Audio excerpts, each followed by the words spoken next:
Uh, hmm. Anong amoy niya? Naamoy ko citrus green na musky, powdery. Ayun yung amoy niya. Kung i-describe ko yung amoy niya, para siyang may kahawig niya yung dahon ng tanglad na amoy. May ganun siyang amoy, vibe. Dahon ng tanglad o kaya ay mosquito o insect repellent.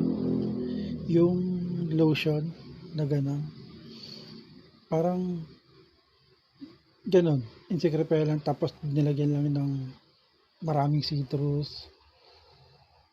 Tapos powdery na notes. Yun ang naamoy ko. Ang totoo, hindi ko to gusto eh.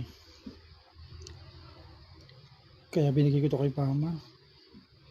Pag ini-spray niya to, talagang ako.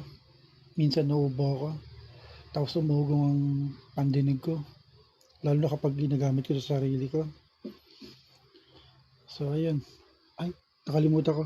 Ito pala ay EDT. Audit Toilet. Kung ano man ang tawag nyo dyan. So, ayun. Yun yung amoy niya. Hindi ko gusto. Kayo, kung gusto nyo. Pero okay naman siya. Decente naman.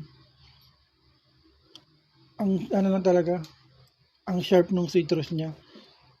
Yung amoy niya na parang tanglad na insect repellent na lotion. So tingin ko okay lang naman yung amoy na yun. Pero yung citrus talaga niya ang sharp. Talagang umuugong ang tenga ko ngayon.